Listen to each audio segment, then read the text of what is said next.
And welcome back, everyone, to the week of Who Would Win from Canon Lindgren.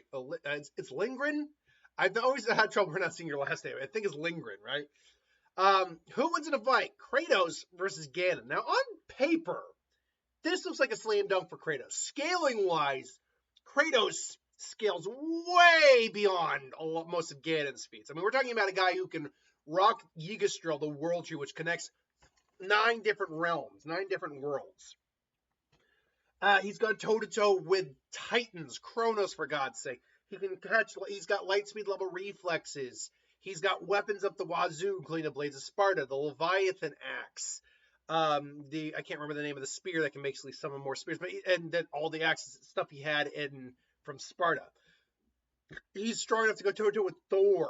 He's a threat to Odin. Ganon, sadly, is not that scale of an individual. He's powerful. He's like the big bad in the world of Zelda. But because the Triforce is probably, at best, like a planetary level power source, he just doesn't scale to Kratos. So this looks like a stomp for Kratos, right? Not exactly. Because Ganon in lore, and again, it takes someone with greater magical abilities or just abilities that negate his or whatever, or override his, whatever, out of the equation. Ganon in lore can really only be killed by holy magic. He can be incapacitated, severely injured, put into a coma, whatever, but only truly killed with holy magic in his world. Add on the fact that he is still highly skilled in magic, which is actually something when you play the God of War games, which I've never personally done, but I've seen a lot of playthroughs. You're not actually dealing with a lot of magic users. Like straight magic, like transmutation, summoning things, warping the elements around you. There is some of that, particularly when you're fighting like gods in the original God of War games. But mostly it's Kratos punching and hitting. Kratos it's not like he's weak to magic, but he's not a fighter that's tailored to fight a magician, basically. A true magician. Which is what Ganon is. But Ganon is also, kind of a brick shithouse in his own right. He is a fighter, he knows how to fight with a blade. He knows how to punch, kick. He can transform into monsters. So Ganon is exceptionally powerful, but he's also, Kratos is exceptionally powerful, but he's not infallible, even against individuals who technically don't scale to him.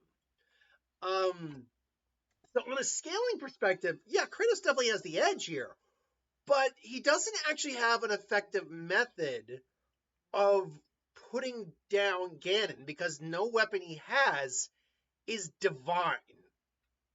Excuse me. At least not in a or is holy, I guess is a better way to put it. I mean, yes, the Leviathan Axe is forged by gods, and so are the Blades of Sparta to some degree, but I don't know if those count as divine or holy weapons.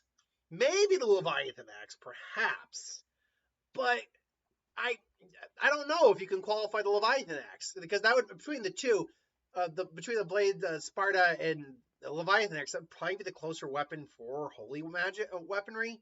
But yeah, nothing Kratos actually uses is holy in terms of its nature, which means he can beat on Ganon all he wants. He's going to out-muscle Ganon, but Ganon is just going to be able to get back up and eventually just put a spell and bind Kratos. Now, Kratos still has the power to muscle through a lot of different things, including energy, being bounded by certain things. But overall, it's one of those things where it's a battle of attrition. The question is who ultimately wins in that battle.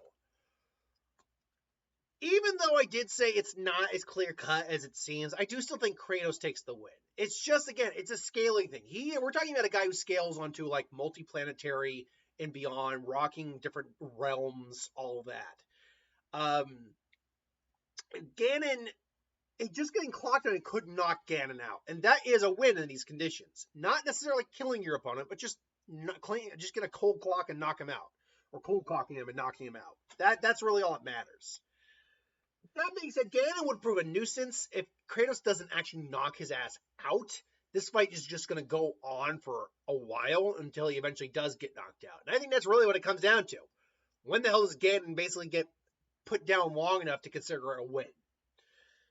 So I would still go Kratos, definitely, but because of the nature of Ganon, and the fact is that Kratos, except for maybe the Leviathan, and here's the thing, If we want to count the Leviathan axe as a holy weapon, holy magic, well then yeah, he's literally going to kill Ganon without any real issue whatsoever.